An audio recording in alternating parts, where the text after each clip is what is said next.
नमस्कार, मैं डॉक्टर संजय कुमार शुक्ला, आपका एकेडमिक काउंसलर। हम लोग BSOC 134 का मेथड्स ऑफ सोशियोलॉजिकल इंक्वायरी उस पे चर्चा कर रहे थे। पिछले क्लासेस में हमने ये समझने का प्रयास किया कि सामाजिक अनुसंधान क्या होता है, अनुसंधान से संबंधित मेथड्स क्या होते हैं, पद्धति क्या होते हैं। ये पिछले क्लासेस में हमने पूरे गहन अध्ययन किया है। हमने बताया था आपको अध्ययन पद्धति का तात्पर्य उस तरीके से या उस रास्ते से है जिसका उपयोग कर किसी भी घटना का व्यवस्थित अध्ययन किया जा सकता है। हमने अब जो सोशियोलॉजिकल मेथड है इसके बारे में आपको बताया था। हमने बताया था घटनाएं दो प्रकार की होती हैं, एक प्राकृतिक घटनाएं होती हैं, दूसरा मानवीय घटनाएं होती हैं। प्राकृतिक घटनाएं चूंकि प्रत्यक्ष हम लोग उसको देख पाते हैं, वो सार्वभौमिक होती हैं, वस्तुनिष्ठ होती हैं। लेकिन जो मानवीय घटनाएं होती हैं वो अमूर्त होती हैं, उसको हम खुली आंखों से देख नहीं सकते। इसमें वस्तुनिष्ठता का अभाव होता है, इसमें सार्वभौमिकता का अभाव होता है। इसीलिए ये जो वस्तुनिष्ठता में कठिनाई जब आती है, इस कठिनाई को दूर करने के लिए हम जिन तरीकों का प्रयोग करते हैं उसे ही हम मेथड कहते हैं। ये हमने पिछले क्लासेस में चर्चा किया था। क्योंकि मानवीय घटनाएं, जिन्हें हम सामाजिक घटनाएं भी कह सकते हैं, अध्ययन की दृष्टि से दो भागों में हमने बांटा था। एक था मूर्त सामाजिक घटनाएं, दूसरा था अमूर्त मानवीय घटनाएं या सामाजिक घटनाएं। हमने आपको बताया था जो अमूर्त घटनाएं होती हैं उनका जो मेथड का प्रयोग किया जाता है वह क्वालिटेटिव मेथड्स की बात होती है, जिसको हम गुणात्मक पद्धति कहते हैं। लेकिन जो मूर्त घटनाएं होती हैं उसको हम क्वांटिटेटिव मेथड के अंतर्गत अध्ययन करते हैं, जिसको हम परिमाणात्मक पद्धति कहते हैं। हमने आपको बताया था कि गुणात्मक पद्धति को हम किन तरीकों से देख सकते हैं, उसमें आगमन और निगमन पद्धति की बात करी थी। आगमन का बताया था मैंने विशिष्ट से सामान्य की ओर, और निगमन को बताया था सामान्य से विशिष्ट की ओर बताया था। फिर हमने वैयक्तिक अध्ययन की बात करी थी, किसी भी क्षेत्र का, किसी भी व्यक्ति का पूर्ण संपूर्णता में अध्ययन की बात करी थी। फिर हमने समाज मिति की बात करी थी, जो मोरवेल ने बताया था हु शैल सर्वाइव। मतलब हमने पिछले क्लासेस में इन सब में बातें, फिर हमारे सामाजिक दूरी पैमाना की बात करी थी क्वालिटेटिव मेथड्स में, जिसको रॉबर्ट पार्क ने सबसे पहले अमेरिका की जो प्रजातियां थी उसमें अध्ययन की करा था। फिर हमने सामुदायिक अध्ययन, किसी भी गांव का, किसी भी जनजाति का पूरे संपूर्णता में अध्ययन की। ये हमने क्वालिटेटिव मेथड के में हमने उस पिछले क्लासेस में चर्चा करी थी। फिर हमने परिमाणात्मक में बताया था कि उसको किन पद्धतियों के माध्यम से हम देख सकते हैं। तो उसमें हमने बात करी थी, ऐतिहासिक पद्धति की बात करी थी, तुलनात्मक पद्धति की बात करी थी, सांख्यिकी पद्धति की बात करी थी और सामाजिक सर्वेक्षण पद्धति की बात करी थी। ठीक है, तो इन सब की बात हमने पिछले क्लासेज में, ऐतिहासिक पद्धति में हमने आपको बताया था। मार्गन ने जो परिवार का अध्ययन किया, टाइलर ने जो धर्म का अध्ययन किया था, दुर्खीम ने जो समाज का अध्ययन किया, अगस्ट काम ने जो सामाजिक परिवर्तन का अध्ययन किया था, और मार्क्स का जो ऐतिहासिक भौतिकवाद था, वो ऐतिहासिक पद्धति के माध्यम से ही हमने बात करी थी। फिर हमने तुलनात्मक पद्धति की बात करी थी। तुलनात्मक पद्धति में मैक्स वेबर का धर्म और पूंजीवाद का संबंध जो था, और दुर्खीम ने तो तुलनात्मक समाजशास्त्र को समाजशास्त्र का शाखा ही नहीं माना, उसने तो पूरा समाजशास्त्र ही उसको माना था। और जो रेडक्लिफ ब्राउन का था मानव शास्त्र का अध्ययन तुलनात्मक समाजशास्त्र, तो इस पे हमने बात करी थी। फिर हमने सांख्यिकी पद्धति की बात करी थी। फिर हमने सामाजिक सर्वेक्षण की पद्धति की बात करी थी। फिर हमने आगे बताया था कि साइंटिफिक मेथड्स क्या होता है। समाजशास्त्र को विज्ञान बनाने के लिए जो अनेक पद्धतियों का प्रयोग किया जाता है, विभिन्न तरीके अपनाए जाते हैं, जिन्हें हम वैज्ञानिक पद्धति कहते हैं। तो वैज्ञानिक पद्धति के हमने आपको चरण भी बताए थे, जिसमें हम बताए थे जैसे अध्ययन समस्या का पहले हम चुनाव करते हैं प्रथम स्टेज पे। दूसरे स्टेज पे हमने बताया था कि कल्पना का निर्माण, उपकल्पना का निर्माण करते हैं। फिर तीसरे स्टेज में बताया था तथ्यों का संकलन करते हैं। फिर बताए थे तथ्यों का व्यवस्थित आलेखन करते हैं। फिर तथ्यों का वर्गीकरण करते हैं, लास्ट में तथ्यों का सामान्यीकरण करते हैं। तो हमने ये साइंटिफिक मेथड में जो एक रूल होता है, एक हायरार्की होती है, उसको बताया था पिछले क्लासेस में। फिर हमने बताया था कि तथ्य संकलन कैसे किया जाता है। डाटा कलेक्शन जिसको बोलते हैं। फिर बताया था कि तथ्य होते क्या हैं, हमने आपको बताया था तथ्य वे सूचनाएं या आंकड़े हैं जिनके आधार पर हम किसी घटना का वैज्ञानिक निष्कर्ष निकालते हैं। मतलब तथ्य वे सूचनाएं या आंकड़े होते हैं जिनके आधार पर हम किसी घटना का वैज्ञानिक निष्कर्ष निकाल सकते हैं। तो हमने तथ्य दो प्रकार के बताए थे। पहला बताया था प्राथमिक तथ्य और दूसरा बताया था द्वितीयक तथ्य, primary data and secondary data. ठीक, तो प्राथमिक तथ्य को बारे में हमने बताया था जिनका संकलन शोधकर्ता स्वयं क्षेत्र में या फील्ड में जाकर इकट्ठा करता है फैक्ट्स को। ठीक है, और द्वितीयक जो सरकारी आंकड़े होते हैं, कोई दस्तावेज होती है, साहित्य होती है, पत्रिकाएं होती है, ये द्वितीयक तथ्य के अंतर्गत हमने बात करा था। तो प्राथमिक तथ्य में हमने आपको विस्तार से बताया था कि प्राथमिक तथ्य में कौन कौन सी चीजें अपना सकते हैं, जैसे अवलोकन बताया था मैंने, साक्षात्कार, प्रश्नावली, अनुसूची या जो स्थानीय स्रोत एवं सूचनाएं होते हैं। और द्वितीयक में हमने बताया था जो जिसके अंतर्गत सरकारी और गैर सरकारी संस्थाओं में जो प्रकाशित अप्रकाशित प्रलेख होते हैं या डायरी होती है, पत्र होते हैं, कोई संस्मरण, कोई जीवन इतिहास या जनगणना रिपोर्ट, ये सब हमने बताया था। फिर हमने अवलोकन के बारे में बताया था कि ये बहुत प्राचीन पद्धति है जिसे हम शास्त्रीय पद्धति कहते हैं। ठीक है, अवलोकन के हमने अंतर्गत हमने बताया था नियंत्रित अवलोकन, अनियंत्रित अवलोकन और सामूहिक अवलोकन। नियंत्रित में हमने घटना पर नियंत्रण होता है अध्ययनकर्ता का। ठीक है, और फिर बताया था सहभागी अवलोकन, असहभागी अवलोकन, अर्धसहभागी अवलोकन। तो ये हमने अवलोकन के बारे में बताया था। फिर हमने साक्षात्कार, साक्षात्कार में मतलब क्या होता है कि किसी के अंदर प्रवेश या उससे संबंध में जानकारी प्राप्त करना। मतलब जो प्रकट या अप्रकट तथ्यों के बाह्य रूप निरीक्षण नहीं हो सकता, उन तथ्यों की जानकारी प्राप्त करने के लिए साक्षात्कार किया जाता है, जिसमें शोधकर्ता जाकर उत्तरदाता से साक्षात्कार करता है। हमने बताया था निदानात्मक साक्षात्कार, उपचारात्मक साक्षात्कार, मतलब पूरा विस्तार से हम लोगों ने साक्षात्कार के बारे में चर्चा करी थी। फिर हम बताए थे प्रश्नावली क्या होती है। प्रश्नावली तथ्य संकलन की प्राथमिक विधि है।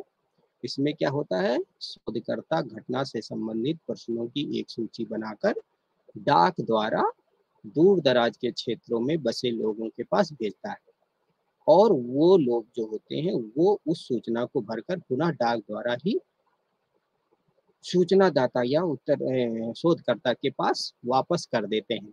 ठीक है, फिर हमने इन सब के बारे में विस्तार से चर्चा किया। उसी कड़ी में आज जो हम नया टॉपिक पढ़ेंगे वो होता है सैंपलिंग। ये बहुत इंपॉर्टेंट है, जिसको हम बोलते हैं निदर्शन। तो सबसे पहले ये जानेंगे कि निदर्शन का मतलब क्या है, निदर्शन का तात्पर्य क्या है। ठीक है, तो निदर्शन जो है किसी भी सामाजिक शोध में तथ्य संकलन की एक प्रविधि के रूप में प्रयोग किया जाता है। जो सैंपलिंग होता है वो किसी भी सामाजिक शोध में जो डाटा कलेक्शन की एक मेथड के रूप में इसको प्रयोग किया जाता है। इसमें होता क्या है, इसमें समग्र मतलब संपूर्ण में से कुछ का चुनाव किया जाता है और उसी कुछ का अध्ययन किया जाता है तथा उससे जो प्राप्त निष्कर्ष है वो समग्र पर लागू किया जाता है। ठीक है, जैसे आप एक एग्जांपल ले लीजिए, जैसे पहले औरतें जो चावल बनाती थी, पहले कुकर में चावल नहीं बनाती थी, पहले एक भगोने होते थे उसमें चावल, उसमें क्या करती थी, जब देखती थी बहुत सारे चावल है तो कुछ उठाकर उसको टेस्ट करती थी, उसमें से एक उठाती थी तो उसको दबाती थी तो देखती थी कि पका है कि नहीं। तो वैसे निदर्शन है, ठीक है, कि समग्र में से कुछ चीजों को लेकर उसका हम अध्ययन करता है। ठीक है, उसी के अध्ययन के आधार पर हम निष्कर्ष निकालते हैं। ठीक है, सामाजिक अनुसंधान में जो है बड़े समूह को या छोटे समूह को समग्र कहा गया है और चुने गए जो प्रतिनिधि तथ्य हैं उसको निदर्श कहा गया है। जिन प्रविधि के सहारे निदर्श का हम चुनाव करते हैं उसे ही निदर्शन कहते हैं। जैसे गुडे एंड हार्ट ने अपना एक निदर्शन के बारे में अपनी परिभाषा दी है। तो उनका कहना था कि एक निदर्शन, जैसा कि इसके नाम से ही स्पष्ट है, कि एक विस्तृत समूह का लघुत्तर प्रतिनिधि। गुडे एंड हार्ट ने अपनी परिभाषा के माध्यम से ये एक समझाने के प्रयास किया है कि निदर्शन हम किसको कहते हैं। तो उनका कहना था कि जैसा कि इसके नाम से ही स्पष्ट होता है कि एक विस्तृत समूह का यह लघुत्तर प्रतिनिधि है। जैसे बहुत बड़ा समूह है, उसमें कुछ चीजों को हम इकट्ठा करते हैं, उसी को वो निदर्शन बोलते हैं।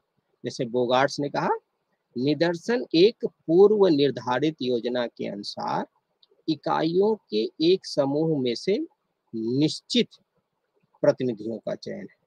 मतलब इनका कहना था, निदर्शन एक पूर्व निर्धारित योजना के अनुसार इकाइयों के एक समूह से निश्चित प्रतिनिधियों का चयन है। जैसे मतलब पूर्व में ही निर्धारित होता हमको किस किस का चयन करता है, ये बोगार्ट्स का अपना मानना था। तो निदर्शन जैसा कि हमने समझा, समग्र में से कुछ चीजों को लेकर उसका अध्ययन करना, उसी को निदर्शन कहा गया है। ठीक है, लघुत्तर प्रतिनिधि होता है विस्तृत समूह का, जैसा कि गुड एंड हार्ट ने कहा। तो इसके हम निदर्शन की कुछ विशेषताएं समझते हैं। जैसे आता है समग्र का प्रतिनिधित्व, मतलब पूरे समग्र का वो प्रतिनिधित्व करता है, जिसको जैसे हम एक डाटा अगर निकाल रहे हैं, एक किसी का सैंपल लेते हैं, जैसे सैंपल लेना होता है ना, जैसे डॉक्टर आपका सैंपल लेता है, तब वो पूरे रोग का उसका अध्ययन करके पूरे रोग का बताएगा कि आपको कौन सा रोग है। ठीक है, तो वैसे समाज शास्त्र में या सामाजिक क्षेत्र में जब हम सैंपलिंग करते हैं तो समग्र में से कुछ डाटा को इकट्ठा करते हैं, फिर उसका अध्ययन करने के बाद पश्चात हम निष्कर्ष निकालते हैं कि ये कारण है। ठीक है, तो वही आ गया विशेषताओं में समग्र का प्रतिनिधित्व, मतलब जो हम सैंपल लेंगे वो पूरे समग्र का प्रतिनिधित्व करेगा। और फिर विशेषताओं में आता है पर्याप्त आकार, मतलब बहुत बड़े समूह या छोटे जिसका भी हमको करना है उसका एक पर्याप्त साइज होता है। और इसमें सबसे बड़ी बात है, इसमें निष्पक्षता का बहुत ख्याल रखा जाता है। और जो आप जिस चीज का अध्ययन कर रहे हैं उन साधनों के अनुरूप ही हम सैंपल लेते हैं। और यह सामान्य ज्ञान तथा तथ्य पर आधारित होते हैं, फैक्ट पर आधारित होते हैं निदर्शन। ठीक है, और व्यवहारिक अनुभवों पर भी आधारित होते हैं निदर्शन। अब ये विशेषताएं हो गई, जैसे समग्र का प्रतिनिधित्व करना, इसका एक पर्याप्त साइज होता आकार होता है, इसमें निष्पक्षता होती है, और जिसका हम अध्ययन कर रहे हैं वह साधनों के अनुरूप होता है। ठीक है, और सामान्य ज्ञान तथा तथ्यों पर आधारित होता है। ठीक है, और व्यवहारिक अनुभव पर आधारित होता है। अब हम ये जानेंगे कि निदर्शन का लाभ क्या हो सकता है। निदर्शन शोध करने से पहले जब हम सैंपलिंग करते हैं, उसका लाभ ये होता है कि हमको समय और धन की बचत होती है निदर्शन के माध्यम से, इसमें ये लाभ बहुत इंपॉर्टेंट है। फिर हमारा श्रम की बचत होती है, जैसे अगर हमको सैंपल नहीं करने आता है तो हम पूरे क्षेत्र का जब हम अध्ययन करने लगेंगे तो क्या होगा, उसमें हमारा बहुत ज़्यादा श्रम लगेगा, बहुत ज़्यादा पैसा लगेगा, बहुत ज़्यादा समय लगेगा। ठीक है, फिर इससे लाभ ये है कि हम जब एक सैंपल ले लेंगे तो उसका गहन अध्ययन करेंगे, पूरा अच्छे तरीके से उसको हम स्टडी करेंगे। जैसे कोई भी डॉक्टर किसी बीमारी का जब सैंपल लेता है तो वो उसको लैब में जाकर पूरा व्यवस्थित अध्ययन करता है, तो उसको हम इसका लाभ ये होगा कि गहन अध्ययन में हमारे ये लाभदायक है निदर्शन। और जो इसका परिणाम आएगा उसकी हम परिशुद्धता की बात कर सकते हैं। ठीक है, और तथ्यों की पुनर्परीक्षा कर सकते हैं इसके माध्यम से। और जैसे प्रशासनिक सुविधा आदि में इसका बहुत लाभ पाया जा सकता है। और संपूर्ण जनसंख्या का अध्ययन संभव असंभव होता है इसमें, पूरे उसमें करें बात करें तो। अगर हम अध्ययन की दृष्टि से देखते हैं निदर्शन के बारे में, तो इसको मुख्यतः हम लोग दो भागों में विभाजित करके समझ सकते हैं। अध्ययन की दृष्टि से निदर्शन को मुख्यतः दो भागों में विभाजित करके अच्छी तरीके से समझ सकते हैं। ये क्या होता है, प्रोबेबिलिटी सैंपलिंग, जिसको हम बोलते हैं संभावित निदर्शन, और दूसरा क्या होता है, असंभावित निदर्शन। ठीक है, संभावित निदर्शन में, संभावित निदर्शन हुआ है जिसमें क्या होता है, समग्र की प्रत्येक इकाई के चुने जाने की संभावना होती है और जिसकी हम गणना कर सकते हैं। जो संभावित, जैसे कि नाम से ही आप लोगों को ज्ञात हो रहा है कि जो संभावित निदर्शन होता है, इसमें समग्र जो जिस समूह का हम अध्ययन करें उसमें प्रत्येक इकाई के चुने जाने की संभावना रहती है और जिसकी गणना हम कर सकते हैं। या अगर हम सरलतल बात करें तो संभावित निदर्शन में समग्र की प्रत्येक इकाई को चुने जाने का समान अवसर प्राप्त होता है। संभावित निदर्शन में समग्र की प्रत्येक इकाई को चुने जाने का समान अवसर प्राप्त होता है। अब जो संभावित निदर्शन है इसके अंतर्गत हम लोग जैसे दैव निदर्शन हुआ, क्रमबद्ध निदर्शन हुआ, स्तरीकृत निदर्शन हुआ, या गुच्छ निदर्शन हुआ, या बहुस्तरीय निदर्शन हुआ, या बहुपक्षीय निदर्शन हुआ, या क्षेत्र आधारित निदर्शन को इसमें हम लोग सम्मिलित कर सकते हैं। किसमें? संभावित निदर्शन में। कौन कौन से? दैव निदर्शन, क्रमबद्ध निदर्शन, स्तरीकृत निदर्शन, गुच्छ निदर्शन, या बहुस्तरीय निदर्शन, बहुपक्षीय निदर्शन, या क्षेत्र आधारित निदर्शन को हम लोग संभावित निदर्शन में सम्मिलित कर सकते हैं। फिर आता है असंभावित निदर्शन। अब इसमें क्या होता है, इसके अंतर्गत वे प्रविधियां आती हैं जिनमें किसी इकाई के चुने जाने की संभावना ना तो ज्ञात रहती है और ना ही उसका गणना की जा सकती। देखिए इसके नाम से भी छुपा है असंभावित, मतलब इसमें कोई ये जरूरी नहीं है हम कि समग्र में से ये ही इकाई चुनी जाएगी या इसका गणना ही किया। इस प्रकार जो असंभावित निदर्शन है इसमें निदर्शन त्रुटि का आकलन नहीं किया जा सकता। इस विधि में यह भी नहीं कहा जा सकता कि प्रत्येक इकाई का निदर्श में सम्मिलित होने की कुछ न कुछ संभावना अवश्य है। ठीक है, असंभावित निदर्शन में। अब असंभावित निदर्शन में कौन कौन से आ सकते हैं, जैसे अंश या कोटा निदर्शन, या उद्देश्यपूर्ण निदर्शन, या आकस्मिक निदर्शन, या उद्देश्यपूर्ण निदर्शन, या सुविधाजनक निदर्शन, या स्वयं चयनित निदर्शन, तथा स्नोबॉल निदर्शन। ठीक है, संभावित में दैव निदर्शन, ठीक है, क्रमबद्ध निदर्शन, स्तरीकृत निदर्शन, गुच्छ निदर्शन, बहुस्तरीय निदर्शन, या बहुपक्षीय निदर्शन, या क्षेत्र निदर्शन आता है। और असंभावित में अंश या कोटा निदर्शन, उद्देश्यपूर्ण निदर्शन, असामयिक निदर्शन, उद्देश्यपूर्ण निदर्शन, सुविधाजनक निदर्शन, स्वयं चयनित निदर्शन, या स्नोबॉल निदर्शन आता है। ठीक है, अब जो संभावित निदर्शन में रैंडम सैंपलिंग है इसके बारे में थोड़ा हम लोग चर्चा करेंगे। दैव निदर्शन जिसको बोलते हैं, ठीक है,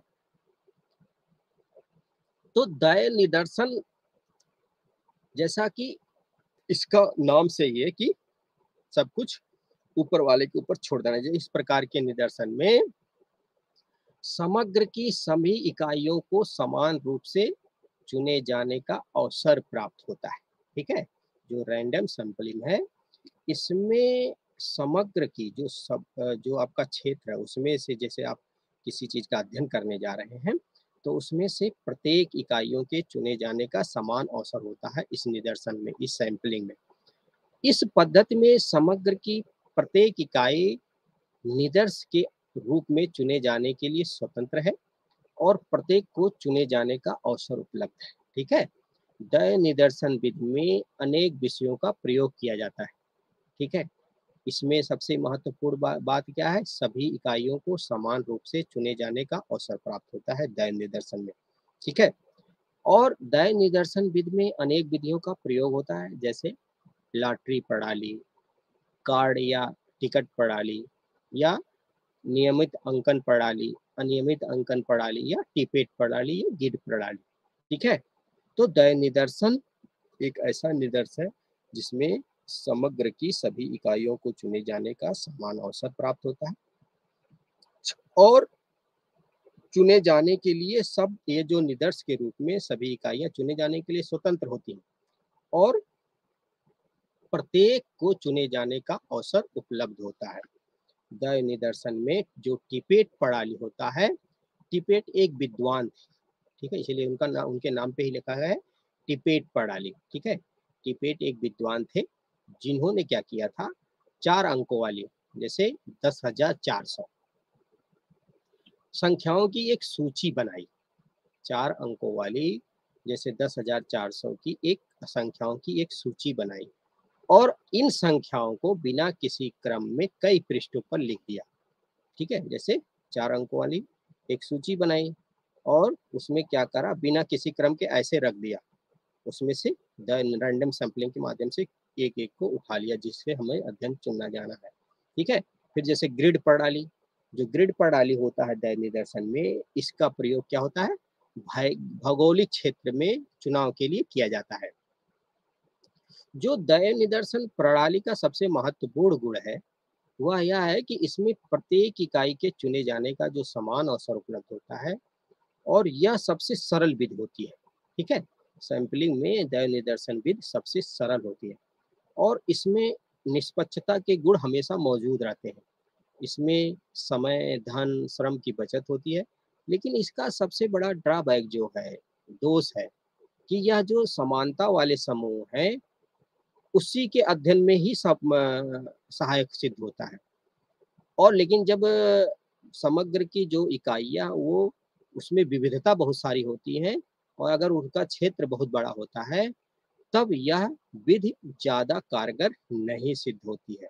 ये होता है दय निदर्शन विधि, जो हम लोग संभावित निदर्शन में पहला पढ़े वो होता है दय निदर्शन और दूसरा जो है वह है क्रमबद्ध या व्यवस्थित निदर्शन, सिस्टमेटिक सैंपलिंग, ठीक है। इस पद्धति में क्या है कि यह भी दय निदर्शन के समान समग्र की सभी इकाइयों की सूची तैयार कर जा जाती है, ठीक है। जो क्रमबद्ध रूप में व्यवस्थित रूप में एक सूची तैयार करके प्रत्येक इकाई को एक क्रमांक दे दिया जाता है, ठीक है। और फिर जितनी संख्या में हमको निदर्श का चुनाव करना होता है उसी अनुपात में एक निश्चित अंतराल पर इकाइयों का चुनाव कर लिया जाता है। क्रमबद्ध या व्यवस्थित निदर्शन में सिस्टमेटिक हम लोग क्या करते हैं, समग्र की जो इकाइयाँ होती हैं उसकी एक सूची तैयार करते हैं, ठीक है। और प्रत्येक इकाई को क्रमांक प्रदान करके जितनी संख्या में हमको सैंपल निदर्श का चुनाव करना है उसी अनुपात में एक निश्चित अंतराल पर इकाइयों का चुनाव हम लोग कर लेते हैं, ठीक है। फिर आता है थर्ड स्टेज पे आता है स्तरीकृत निदर्शन। हमने ने पहला दय निदर्शन पढ़ा, दूसरा क्रमबद्ध या व्यवस्थित निदर्शन और तीसरा होता है स्तरीकृत निदर्शन, जो कि संभावित निदर्शन में ये इसके प्रकार है, ठीक है। तो जो स्तरीकृत निदर्शन है इसको हम वर्गीकृत या मिश्रित निदर्शन भी कह सकते हैं, ठीक है। इसमें जो होमोजेनिटी सोजेता के आधार पर समग्र के स्तरों में विभाजित किया जाता है, ठीक है।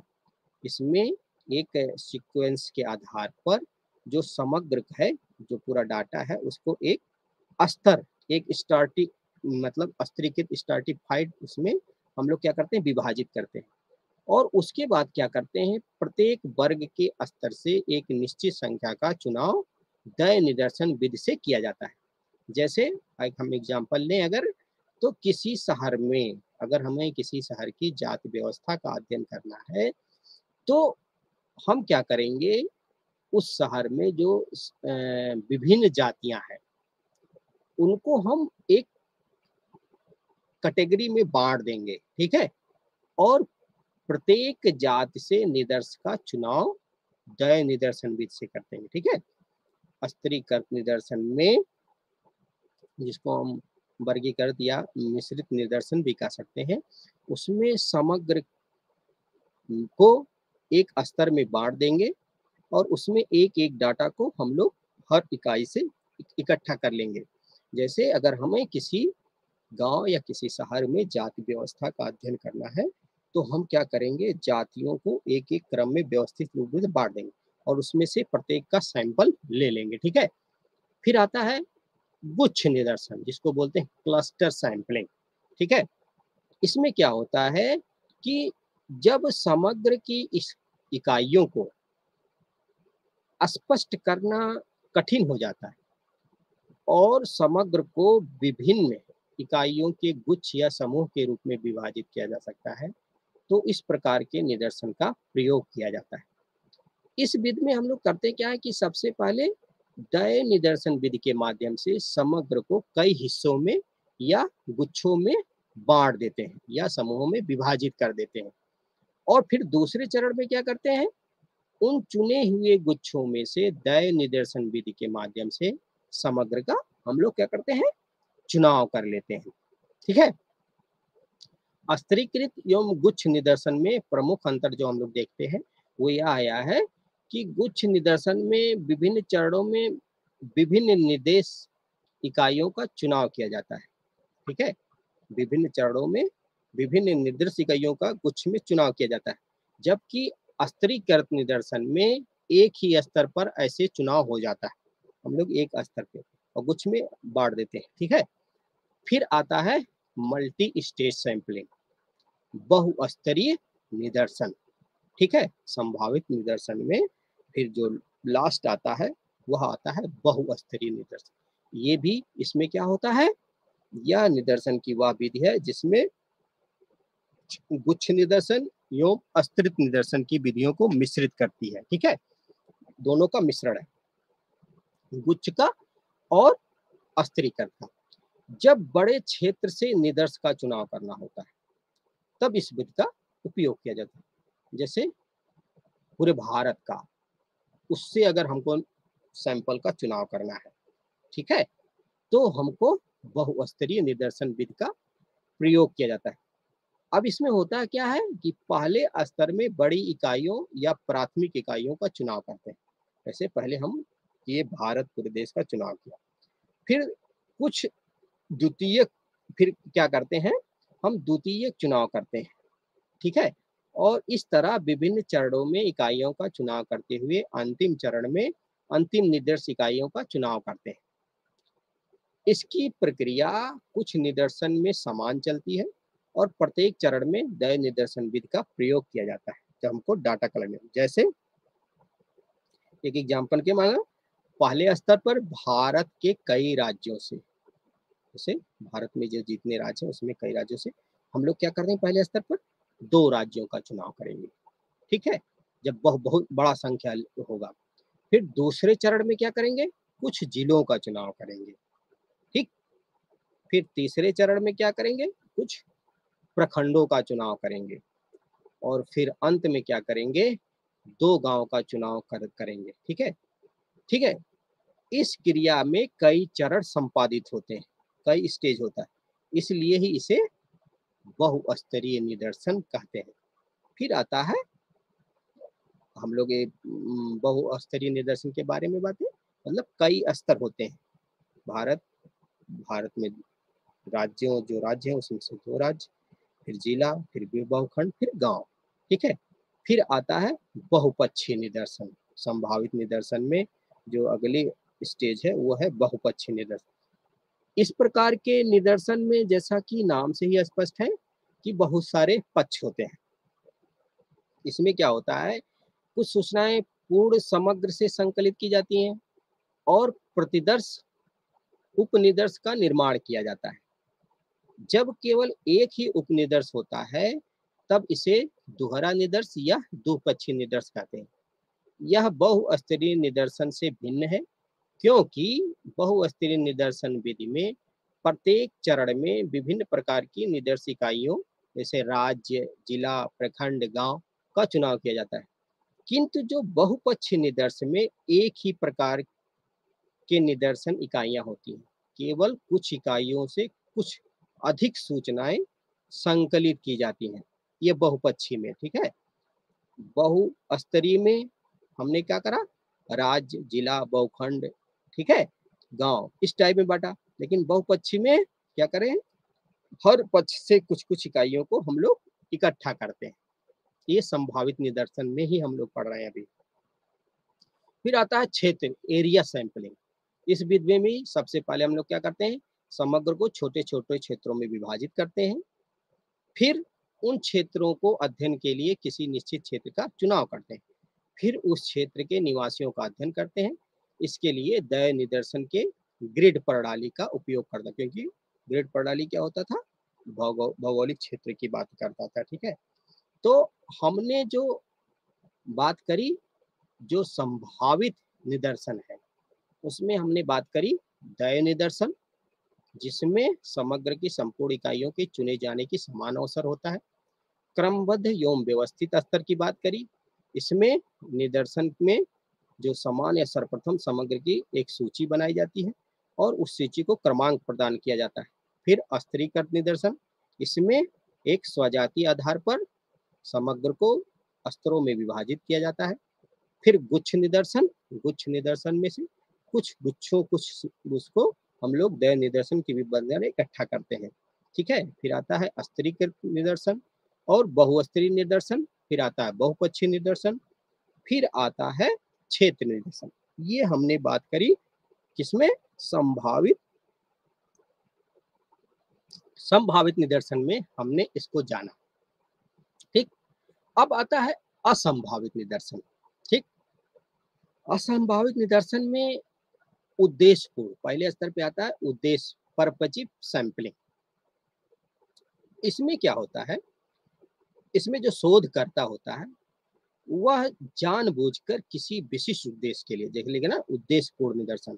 तो जैसे अगर आप शोधकर्ता हैं तो आप, जो आपका उद्देश्य है, जिस उद्देश्य के लिए आप सैंपल करना चाहते हैं, तो आप जानबूझकर किसी विशिष्ट उद्देश्य के लिए समग्र में से कुछ इकाइयों का चुनाव करते हैं।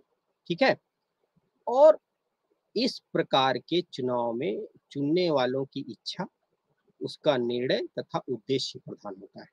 ठीक है, जो शोधकर्ता होता है वह जानबूझकर ही अपने जो विशिष्ट उद्देश्य है उसका, जिस उद्देश्य के लिए वो सैंपलिंग लेना चाह रहा है, उसमें उसी का सब कुछ चलता है।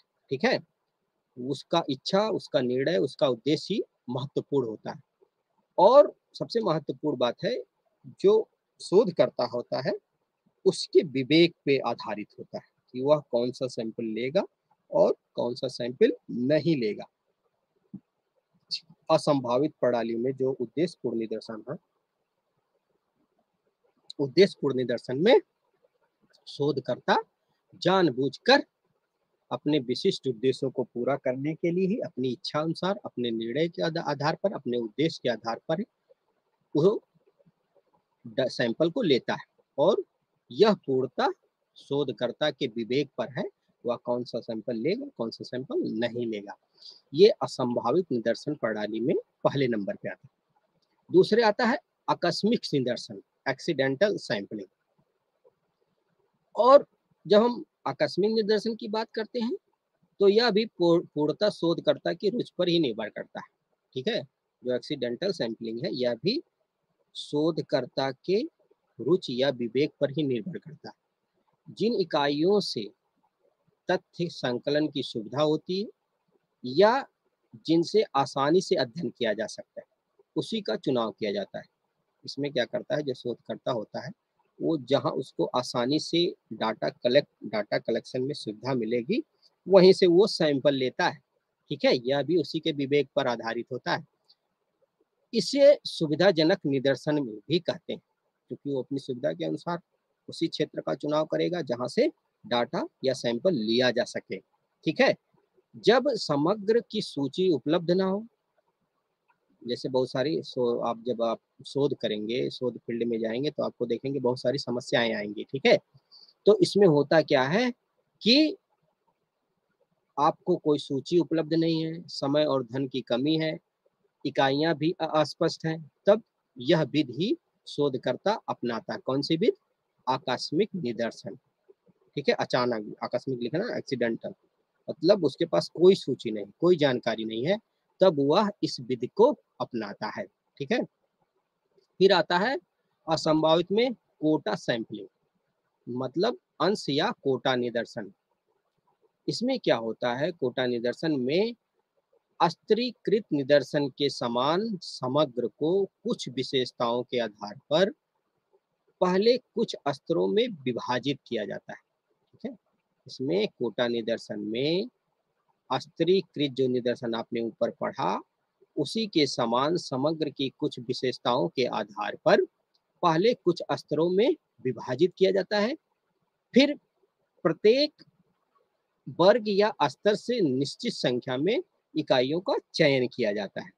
कोटा निदर्शन में अस्त्रीकृत निदर्शन के समय कुछ विशेषताओं को, समग्र में से कुछ विशेषताओं को ले लिया जाता है और फिर स्तरों में विभाजित करके प्रत्येक वर्ग या स्तर से कुछ निश्चित संख्या में इकाइयों का चयन किया जाता है।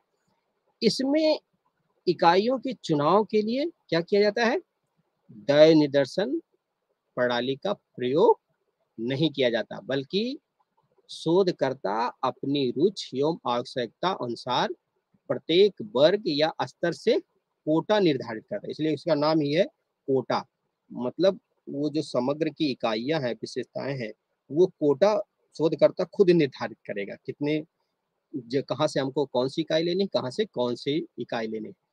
और इसमें सबसे बड़ी क्या कमी है कि व्यक्तिगत पक्षपात की संभावना अधिक होती है इस निदर्शन में। क्यों? क्योंकि जो शोध करता है, अध्ययन करता है, वो कहाँ से अपना जो समग्र की बहुत सारी समग्र की इकाई है, कौन सी इकाई लेगा, ये उसके विवेक पर आधारित है। तो यहाँ पक्षपात की संभावना हमेशा बनी रहती है तथा इसमें निदर्शन त्रुटि की गणना संभव नहीं है। फिर भी यह एक सरल और सुविधापूर्वक विधि है। ठीक है, तो हमने असंभावित निदर्शन में जाना उद्देश्यपूर्ण निदर्शन, आकस्मिक निदर्शन और कोटा निदर्शन। ठीक है, फिर आता है चौथे स्तर पर स्वयं चयनित निदर्शन। असंभावित निदर्शन में जो आता है वो आता है स्वयं चयनित निदर्शन, सेल्फ सेलेक्टेड सैंपलिंग। इसमें क्या होता है, इसमें कभी कभी निदर्श का जो चुनाव होता है, ठीक है, वह शोधकर्ता को नहीं करना पड़ता। ठीक है, स्वयं चयनित निदर्शन में, सेल्फ सेलेक्टेड सैंपलिंग में कभी कभी निदर्श का जो चुनाव होता है वह शोधकर्ता को नहीं करना पड़ता, बल्कि समस्या से संबंध एवं उसमें रुचि रखने वाले व्यक्ति स्वयं अपनी इच्छा से निदर्श का इकाई बन जाते हैं।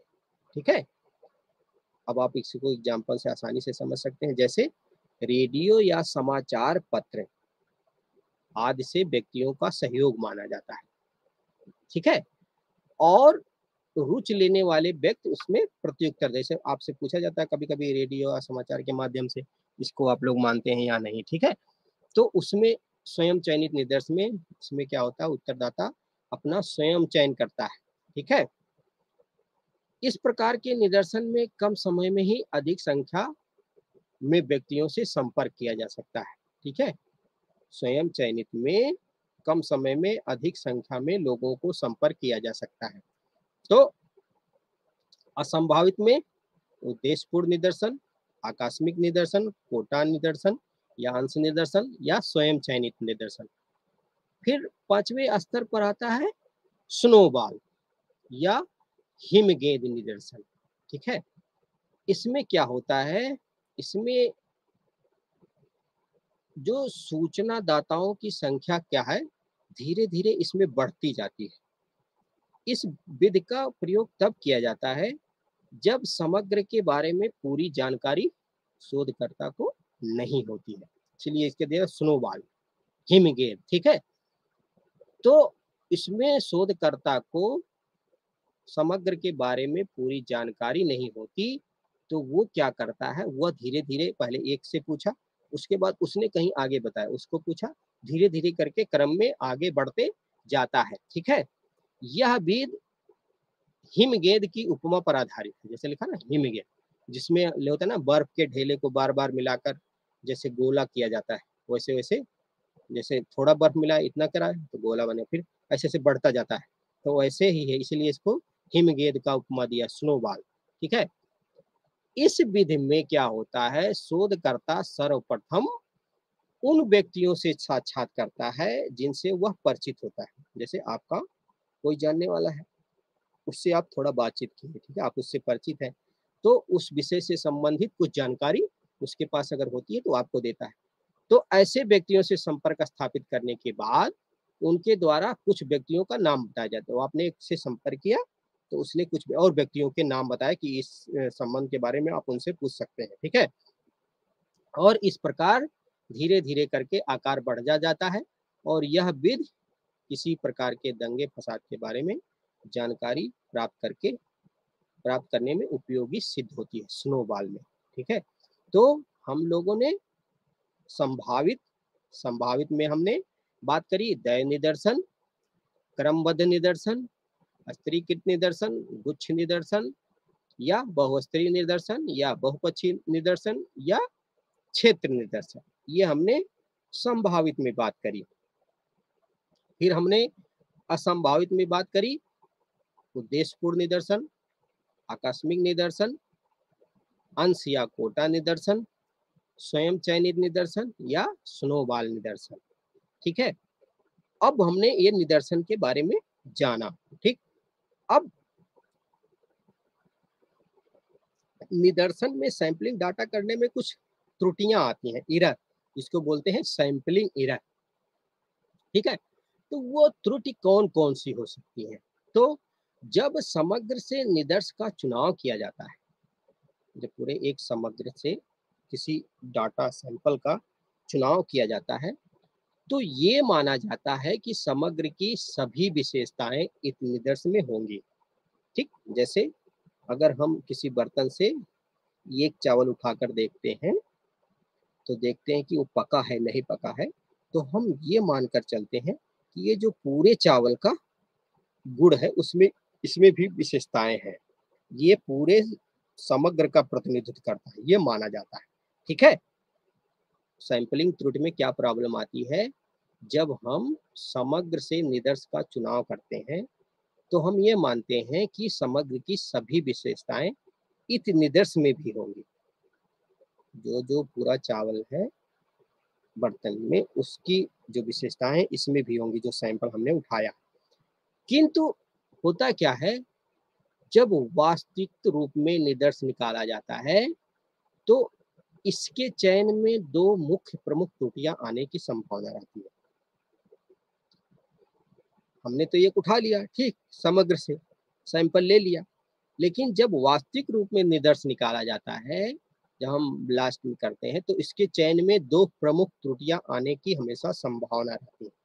कौन कौन सी त्रुटियां हो सकती हैं? सैंपलिंग एरर जो हमने बताया, उसमें होता है चयन की प्रक्रिया में पक्षपात का उत्पन्न हो जाना, ठीक, पक्षपात आ जाएगा अगर आप जब वास्तविक रूप में उसको देखेंगे, या मतलब संभावना बनी रहती, कोई जरूरी नहीं कि हो ही, संभावना हमेशा बनी रहती है।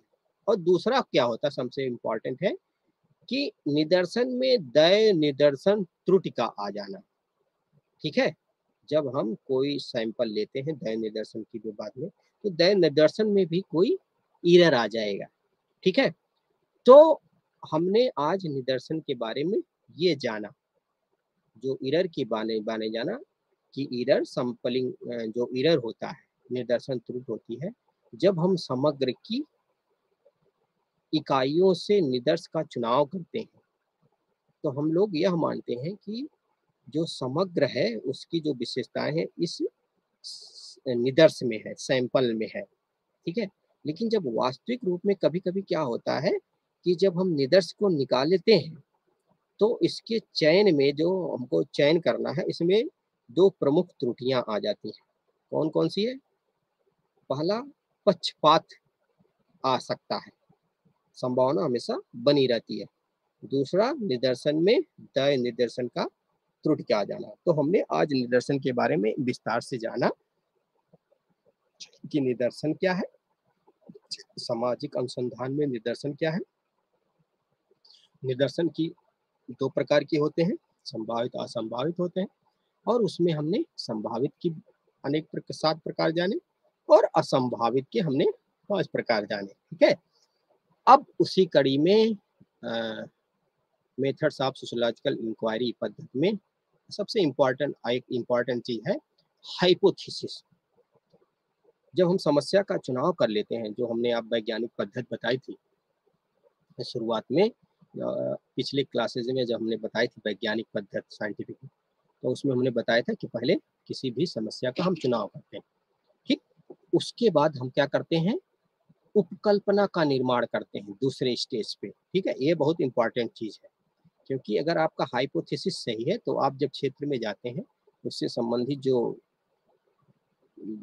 डाटा को कलेक्ट करते हैं तो आपका जो रिसर्च है वो बहुत स्मूथली आगे बढ़ेगा, ठीक। इसलिए उपकल्पना समझना बहुत इंपॉर्टेंट है मेथड्स में, सामाजिक अनुसंधान में, ठीक। अब हम आज उपकल्पना के बारे में थोड़ा चर्चा करेंगे, ठीक है। हाइपोथेसिस क्या है, तो सामाजिक अनुसंधान में जैसा कि आप लोग पिछले ही क्लासेज में पढ़ सके कि सामाजिक अनुसंधान मानवीय क्रियाओं के यथार्थ ज्ञान से संबंधित विभिन्न पक्षों से संबंधित ज्ञान का अध्ययन है, ठीक है, और वैज्ञानिक तरीके से ये करता है। तो सामाजिक अनुसंधान में उपकल्पना का बहुत महत्वपूर्ण स्थान है, ठीक। उपकल्पना हमेशा सामाजिक शोध में क्या होता है, उपकल्पना शोधकर्ता को जो अनुसंधान करता है उसको दिशा निर्देश करती है। ये बहुत इंपॉर्टेंट है कि सामाजिक अनुसंधान में, सोशल रिसर्च में उपकल्पना का बहुत महत्वपूर्ण स्थान है।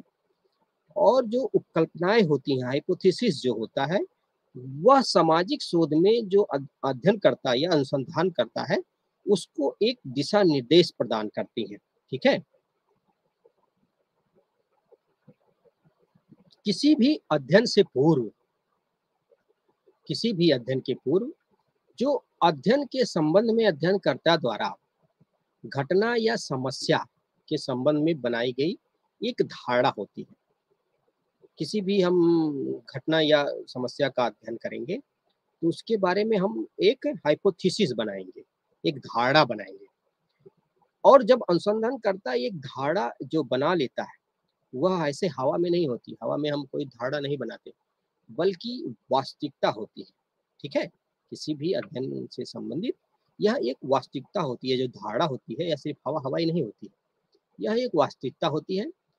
यह अनुसंधानकर्ता को अध्ययन में मार्गदर्शन का काम करती है। बहुत इंपॉर्टेंट है कि जो शोध करता है या अनुसंधान करता है, हाइपोथेसिस क्या करता है, उसके अध्ययन में वो मार्गदर्शन का काम करती है, एक मार्गदर्शक है, ठीक है।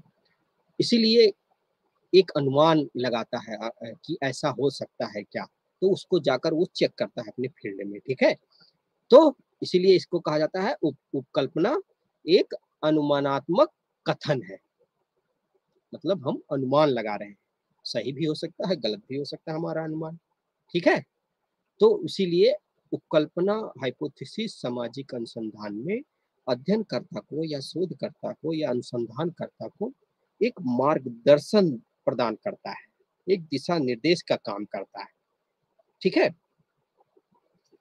और जब हम कोई अध्ययन कर रहे हैं किसी विषय पे, तो उसके बारे में अनुसंधानकर्ता एक धारणा बनाता है, और यह धारणा वास्तविकता पर आधारित होती है, ना कि हवा हवाई, ठीक है। तो उसी संबंध में जैसे बहुत सारे समाजशास्त्रियों ने हाइपोथेसिस के बारे में बताया, तो जैसे लुंडबर्ग एक समाजशास्त्री, उन्होंने कहा उपकल्पना एक कामचलाऊ निष्कर्ष है जिसकी सत्यता की परीक्षा अभी बाकी है। मतलब ये कह रहे हैं कि जो अनुसंधान करता है, एक धारणा बनाता है, वह कोई जरूरी नहीं है कि वह सत्य हो, ठीक है। वह एक कामचलाऊ निष्कर्ष बनाता है, उपकल्पना एक कामचलाऊ निष्कर्ष है जिसकी सत्यता की परीक्षा अभी बाकी है, ठीक है। वो फील्ड में जाकर परीक्षा करेगा उपकल्पना, लेकिन पहले बना लेगा वो, ठीक। वो सही भी हो सकता है और गलत भी हो सकता है। इसीलिए लुंडबर्ग महोदय ने कहा यह एक कामचलाऊ निष्कर्ष है जिसकी सत्यता की जांच अभी बाकी है। और यह सत्यता की जांच कौन करेगा, वही अनुसंधानकर्ता फील्ड में जाकर करेगा, उपकल्पना जो उसने बनाया है, ठीक है। फिर बोगार्ट्स के अनुसार, बोगार्ट्स की एक परिभाषा है कि एक उपकल्पना एक प्रस्थापना है जिसकी परीक्षण किया जाता है, जिसका परीक्षण किया जाता है। मतलब एक आप बना लेते हैं, उसका फील्ड में जाकर आप एक प्रस्थापना बना लेते हैं, फिर उसका आप फील्ड में जाकर क्या करते हैं, जांच करते हैं। ठीक है, तो उपकल्पना एक काम चलाओ निष्कर्ष है जिसकी सत्यता की परीक्षा अभी बाकी है, यह लुंडबर्ग ने कहा। तो अब कुछ विशेषताएं भी हो सकती हैं उपकल्पना की। ठीक है, उपकल्पना सामाजिक शोध को आसान बनाने के लिए स्वयं उसी द्वारा घटना के संबंध में बनाई गई एक धारणा है। ठीक है, उपकल्पना से हमारा जो अनुसंधान है वो आसान बन जाता है, हम उसी दिशा में सोचना शुरू कर देते हैं। जब हम फील्ड में जाते हैं तो उसी से संबंधित बहुत सारे जो हमारे क्वेश्चन होते हैं, क्वेश्चन होते हैं, ठीक, उसको हम लोग चेक करते हैं। वो सही भी हो सकते हैं, आपकी हाइपोथेसिस, आपकी धारणा, और गलत भी हो सकती है। तो उपकल्पनाओं की जो विशेषताएं हैं, इसमें अस्पष्टता होती है, प्रयोग सिद्धता होती है, विशिष्टता होती है, उपलब्ध प्रविधियों से संबंध होता है, और सरलता होती है। ठीक है, ये विशेषताएं इसकी कुछ महत्वपूर्ण है। अब वो उपकल्पना के टाइप्स भी हो सकते हैं, प्रकार भी बहुत सारे हैं। ठीक है, विद्वानों ने विभिन्न प्रकार के अपने माध्यम से अनेकों प्रकार बताए हैं। तो जैसे आता है वर्णनात्मक उपकल्पना। ठीक, इसमें क्या होता है, कुछ जो उपकल्पनाएं होती है घटना की विशेषता एवं विवरण से संबंध होती है। ठीक है, जैसे अगर हम माने भारत की 70% जनसंख्या या 80% जनसंख्या कृषि रोजगार पर आश्रित है, या भारतीय ग्रामीण जनसंख्या का 70 या 80% अशिक्षित है। ये उपकल्पनाएं घटना से सहसंबंध के बारे में ना होकर उनकी विशेषताओं या विवरण प्रस्तुत करती है। ठीक है, इन्हें इसलिए हम क्या कहते हैं, डिस्क्रिप्टिव, वर्णनात्मक उपकल्पना।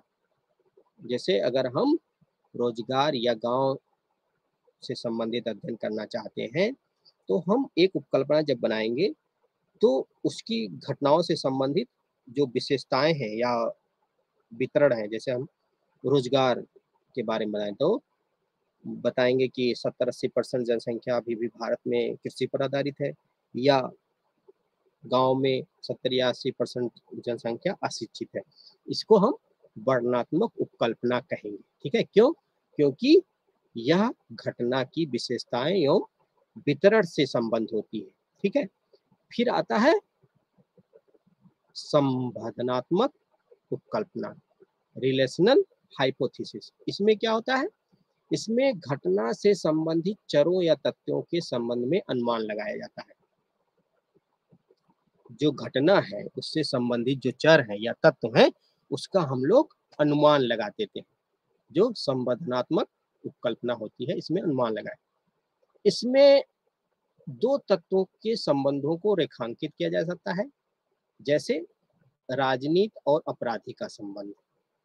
ठीक है, या जाति एवं राजनीति का संबंध, या शिक्षा एवं सामाजिक गतिशीलता का संबंध, सामाजिक एकीकरण का आत्महत्या की दर विपरीत संबंध, या इसी प्रकार के बहुत सारे संबंधों के बारे में हम उपकल्पनाएं बना सकते हैं। ठीक है, तो जैसे अगर हम राजनीति और अपराध का संबंध देखना चाहेंगे तो हम उसी संबंध से उपकल्पनाएं बनाएंगे। ठीक है, फिर आता है कारणात्मक उपकल्पना।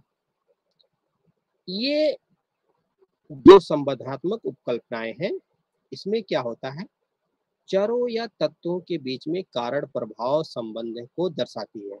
जैसे काम के घंटों में वृद्धि के साथ कार्य की संतुष्टि में कमी आती है। ठीक है, अगर हम काम के घंटों में वृद्धि कर दें तो क्या करेंगे, जो हमारा कार्य करने की विधि है उसमें कमी आने लगती है। इस प्रकार की उपकल्पना, उच्च शिक्षा प्राप्त व्यक्ति अधिक गतिशील होता है, ये भी उपकल्पना बन सकती है कारणात्मक में, जिसमें कार्य कारण संबंध को हम लोग देखते हैं। फिर आता है अनुसंधान उपकल्पना, रिसर्च हाइपोथेसिस। मतलब यह एक काम चलाओ उपकल्पना होता है जिसका निर्माण क्या करता है, अनुसंधानकर्ता द्वारा स्वयं किया जाता है। ठीक है, अनुसंधानकर्ता द्वारा क्या है, इस उपकल्पना का परीक्षण शोधकर्ता द्वारा किया जाता है। इसे सकारात्मक उपकल्पना भी किया जाता है। ठीक है, जो अनुसंधानात्मक उपकल्पना होता है, इसमें क्या होता है, यह एक काम चलाऊ है जिसका निर्माण अनुसंधानकर्ता द्वारा किया जाता है और इसकी उपकल्पना का परीक्षण शोधकर्ता द्वारा किया जाता है। ठीक, फिर आता है निगेटिव या नल हाइपोथेसिस। ठीक है, अब इसमें क्या होता है, नकारात्मक उपकल्पना अनुसंधान उपकल्पना के विपरीत होती है। ठीक, ये किसी भी विषय के बारे में जो अनुमानात्मक संबंध है उसको व्यक्त करता है, किंतु क्या होता है, नकारात्मक रूप में। ठीक है, किसी भी विषय के बारे में जो एक अनुमानात्मक संबंध जो है उसको व्यक्त करता है, लेकिन नकारात्मक रूप में। जहां अनुसंधान उपकल्पना में अनुनात्मक जो अनुमान है उस संबंध को सही समझा जाता है, वहीं जो नकारात्मक उपकल्पना है उस संबंध को सही नहीं समझा जाता, नकार दिया जाता है। जैसे उदाहरण के बारे में अगर हम समझें, प्रेम विवाद ही विवाह विच्छेद का कारण नहीं है। ठीक है, गरीबी ही आत्महत्या का कारण नहीं है। जो इस तरीका का उपकल्पना होता है वह, अब आप लोग खुद जान जाएंगे, इस प्रकार में इसको नकार दिया जाता है। जैसे जो प्रेम विवाह है या प्रेम में जो विवाद है वह विवाह विच्छेद का कारण नहीं है, नकारात्मक है ही है, अपने आप में ही नकारात्मक उपकल्पना है। या गरीबी ही आत्महत्या का कारण नहीं है। और आप लोग जानते हैं कि आप जैसे महाराष्ट्र उस क्षेत्र में जो गरीब किसान आत्महत्या करते हैं। ठीक है, तो गरीबी महत्वपूर्ण कारण है, लेकिन ये नकारात्मक है, चूंकि नकारात्मक उपकल्पना है, नकार दिया जाता है चीजों को। ठीक है, फिर आता है सांख्यिकी उपकल्पना। जब अनुसंधान उपकल्पना को गणितीय रूप में व्यक्त किया जाता है तो यह सांख्यिकी उपकल्पना कहलाता है। जैसे अगर हम बात करें कि का की आयु खा से अधिक है, यह अनुसंधान उपकल्पना हो गई। जैसे का की आयु खा से अधिक है, तो कौन सी उपकल्पना हो जाएगी, यह अनुसंधान, क्योंकि यह शोधकर्ता के द्वारा बनाया गया है। ठीक है, यह बहुत काम चलाऊ है। फिर का व खा की आयु में कोई अंतर नहीं। ठीक, मतलब ये सांख्यिकी रूप में गणना करेंगे तब उसको हम सांख्यिकी उपकल्पना कहेंगे। जैसे हम बात करें का और खा की आयु में कोई अंतर नहीं, तो यह कौन सी उपकल्पना हो जाएगी, यह हो जाएगी नकारात्मक उपकल्पना। फिर अगर हम बात करें का की आयु का जो मध्यमान होता है वह खा के मध्यमान से अधिक है, तो इसको हम बोलेंगे सांख्यिकी उपकल्पना। ठीक है, तो इस तरीके से हमने उपकल्पना को समझा। उपकल्पना सामाजिक अनुसंधान का एक महत्वपूर्ण पक्ष है और सामाजिक अनुसंधान में उपकल्पना का जो स्थान है वह बहुत महत्वपूर्ण है। ठीक है, और जो ये उपकल्पनाएं होती हैं वो जो शोध करता है या अनुसंधान करता है उसको बहुत हेल्प करती है डाटा के कलेक्शन में। ठीक है, और शोधकर्ता अनुसंधानकर्ता क्या करता है, एक धारणा बनाता है जो उसके अध्ययन से संबंधित है। ठीक है, और यह धारणा जो होती है वह हवा हवाई नहीं होती, यह वास्तविकता पर आधारित होती है। ठीक, जैसे उपकल्पनाएं, लुंडबर्ग ने जो कहा कि उपकल्पनाएं एक काम चलाऊ निष्कर्ष है जिसकी अभी सत्यता की बात की जानी है। ठीक है, तो क्या होता है, वो फील्ड में जाकर अपनी सत्यता की जांच करेगा उपकल्पना। तो उपकल्पना के जो हमने प्रकार बताए, वर्णात्मक उपकल्पना, संभावनात्मक उपकल्पना, कार्यात्मक उपकल्पना, अनुसंधान उपकल्पना, नकारात्मक उपकल्पना या शून्य कल्पना या सांख्यिकी उपकल्पना। तो आज के क्लास में हमने ये जाना कि निदर्शन क्या है, ठीक, और हाइपोथेसिस क्या है। तो किसी भी सामाजिक अनुसंधान में इन दोनों का महत्वपूर्ण स्थान है। ठीक है, निदर्शन समग्र का जो प्रतिनिधि का उसमें निदर्श का चुनाव हम लोग करते हैं, उसके माध्यम से उस को हम लोग अध्ययन करते हैं। और हाइपोथेसिस सामाजिक अनुसंधान में महत्वपूर्ण स्थान रखता है, जिसके माध्यम से हम लोग क्या करते हैं, एक दिशा प्रदान करता है उपकल्पना शोधकर्ता को या अनुसंधानकर्ता को, वह किस तरीके से अध्ययन करेगा। तो आज के लिए बस इतना ही। नमस्कार।